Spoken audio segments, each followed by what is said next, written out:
27/9/2025 శనివారం పిసిసి అధ్యక్షురాలైనటువంటి శ్రీమతి వైఎస్ షర్మిల గారు వారు మీడియాతో మాట్లాడుతూ ఎస్సీలకు దేవాలయాలు కట్టమని ఈ రాష్ట్రంలో మిమ్మల్ని అడిగింది ఎవరు కట్టమన్నారు, ఎందుకు కడుతున్నారు, టీటీడీ వారి నిధులు దుర్వినియోగం అవుతున్నాయి, ఇది సెక్యులరిజం కాదు, ఇది రాజ్యాంగ వ్యతిరేకం అని వారు మాట్లాడారు. ప్రభుత్వ నిధులకి టీటీడీ వారి నిధులకి సంబంధం లేదు. టీటీడీ నిధులన్నీ కూడా భక్తులు సమర్పించిన కానుకలు. అవి ధార్మికత కోసం వాళ్ళు వాడుకుంటారు. టీటీడీ నిర్వహణకు కానివ్వండి, ఇట్లా ఎవరైనా ఎస్టీలు మత్స్యకారులు దేవాలయాలు కావాలని అడిగితే వారికి దేవాలయాలు కట్టిస్తారు. తప్పేముంది?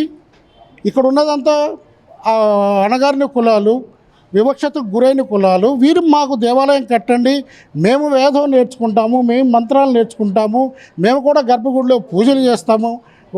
వారు అడిగినప్పుడు కట్టడం అనేది టీటీడీ వారి బాధ్యత. వారు కడతారు. దానికి ప్రభుత్వానికి లింక్ పెట్టి సెక్యులరిజానికి రాజ్యాంగానికి లింక్ పెట్టడం అనేది సబబు కాదు.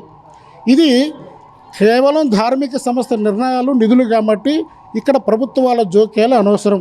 ఇది ఈ రాజకీయ పార్టీ కాదు, ఇంకా ముందున్నాడు కూడా ఎటువంటి రాజకీయ పార్టీల వరకు కూడా ఈ విషయంలో జోక్యం చేసుకోవద్దు. ప్రభుత్వ నిధులు దుర్వినియోగం కాకుండా చూసుకోండి.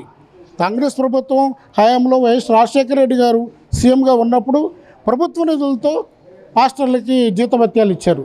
అది దుర్వినియోగం, అది సెక్యులరిజం అంటారు దాన్ని. కనుక ఇటువంటి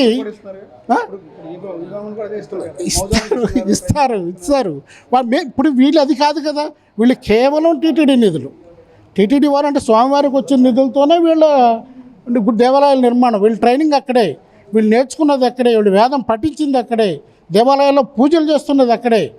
అలాంటి వారిని పట్టుకుని వాళ్ళు ఉన్నారా, ఎక్కడున్నారు తీసుకురండి అంటే ఎస్టీలు ఎవరు కూడా వేదం నేర్చుకోకూడదా, దేవాలయాల్లో పూజలు చేయకూడదా? అది మన నేరమా? దయచేసి ఇటువంటి వ్యాఖ్యలు చేయటం సబబం అయితే కాదు.